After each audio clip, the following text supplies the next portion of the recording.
Եվ ինչպես արդեն ասացի, չմասնակցելը պայքարից հրաժարվել չէ։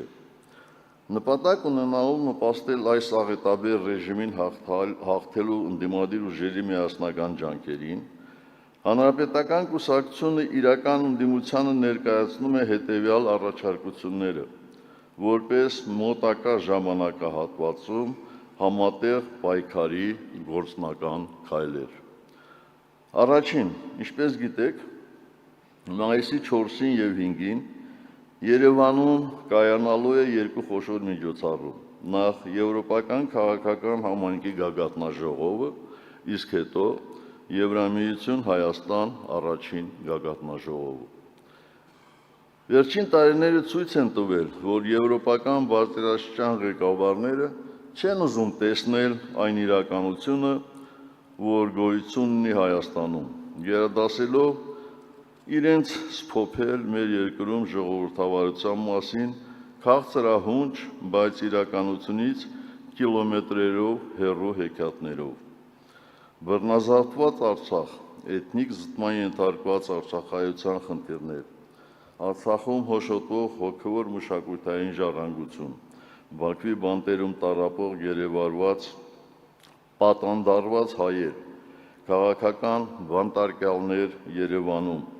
անօրինական հարձակումներ եւ ճնշումներ հայ առաքելական եկեղեցու վրա, խոսքի ազատության աննախադեպ սահմանափակումներ, իշխանազավթ քաղաքական ուժի կողմից հրահանգավորվող ոստիկանական եւ դատական համակարգեր իրենց հակաօրինական գործողություններով, ահա այն ամենը, ինչ եվրոպացիները գերադասում են չնկատել։ Եվ մենք, որպես փորձառու եւ պատասխանատու կուսակցություն, առաջարկում ենք մյուս ընդդիմադիր ուժերին, որոնք ըստ ամենայնի զբաղված կլինեն բացառապես իրենց քարոզարշավներով, մեզ վերապահել այդ միջոցառումների օրերին համատեղ, կրկնում եմ, համատեղ ձեռնարկումներ մշակելու եւ իրականացնելու գործում։ Մի քանի տասնյակ բարձրաստիճան պատվիրակությունների, օրենքի եւ եվրոպական քաղաքական մշակույթի շրջանակներում պետք է ներկայացնել ամբողջ իրականությունը Հայաստանի ժողովրդավարության մասին։ Այն, ինչ այս ռեժիմը պլանավորել է որպես նախընտրական խնջույք, պետք է եւ կարող է դառնալ ընտրություններից առաջ մեր երկրի դառը իրականությունը ներկայացնելու առիթ, ճշմարտության պահ։ Եվ հանրապետականը կարող է այս ամենը համակարգել մյուս ընդդիմադիր ուժերի հետ համագործակցությամբ, եթե իհարկե նրանց կհետաքրի նման առաջարկը եւ եթե նրանք ժամանակ կգտնեն միանալ եւ միասին զբաղվել նաեւ համազգային այս խնդիրներով։ Երկրորդ, շատ է խոսվում այն մասին, որ առաջիկա ընտրություններին ռեժիմին հաղթելու համար հարկավոր է մոտիվացնել մեր քաղաքացիներին, ապահովել մասնակցության բարձր ցուցանիշ։ Մենք հայտարարում ենք, որ հանրապետական կուսակցության գործունեությունը այս համագումարից սկսած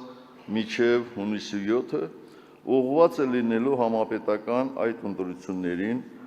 մեր հայրենակիցների մասնակցության խթանմանը, գնա որ գնան կարգախոսի ներքո, տարաբնույթ ակցիաներով, քարոզչությամբ, տեղեկատվական արշավներով, բնակիչների հետ հանդիպումներով։ Մենք կօգտագործենք ամեն հնարավորություն համոզելու մեր քաղաքացիներին գնալ ընտրատեղամասեր եւ ընտրել այնպիսի ուժերի, որոնք վերջ կտան Հայաստանի այսօրվա նվաստացմանը, վերջ կտան այս դավադիր աղետաբեր ռեժիմին։ Երրորդ, գաղտնիք չէ, որ այս փուլում իրական ընդդիմադիր ուժերը հայտարարում են, որ բացառում են որևէ համագործակցություն իշխող ռեժիմի հետ։ Բազմիցս մենք համոզվել ենք եւ ավաղ, այստեղ մենք եւս ունենք մեր դառը փորձը վերջին խորհրդարանական ընտրություններից հետո, երբ քաղաքական ուժերը կարող են նման հայտարարություններ անել, սակայն միշտ հայտնվում են անհատներ, որոնք դրժում են այդ որոշումը եւ թուլացնում ընդդիմադիր դաշտը, հակվելով իշխող ռեժիմի ճամփարին։ Ուստի մենք առաջարկում ենք, որ հիմնական ընդդիմադիր ուժերին նմանօրինակ հայտարարություններից բացի այդ ուժերի նախընտրական ցուցակի առաջին 3 տասնյակում գտնվողները կապիտուլյանտ ռեժիմի հետ չհամագործակցելու, ընդդիմադիր դաշտը չլքելու բարոյական պարտավորություն վերցնեն, ստորագրելով համապատասխան հուշագիր եւ փաստացի համադրելով քաղաքական եւ անձնական դիրքորոշումները։ Եվ վերջապես 4. Հայտնի է, որ մեր կուսակցության աշխատանքների մեջ կարևոր է եղել ոչ միայն այս ռեժիմի դեմ պայքարը, այլև իշխանափոխությունից հետո մեր երկիրը ստեղծված իրավիճակից հանելու ծրագիրը։ Գիտեք, որ շաբաթներ շարունակ այդ ծրագրի վրա աշխատել են մեր կուսակցական ընկերներն ու մասնագետները, եւ մենք կազմել ենք տարբեր ոլորտներում հնարավոր եւ առաջնահերթ քայլերի, մոտեցումների, առաջարկների շտեմարան։ Քանի որ հանրապետականը չի մասնակցելու առաջիկա ընտրություններին, ուստի այդ շտեմարանը ծրագրային բազմաթիվ դրույթներով մենք պատրաստ ենք տրամադրել ցանկացած ընդդիմադիր ուժի, ում դա կհետաքրքրի։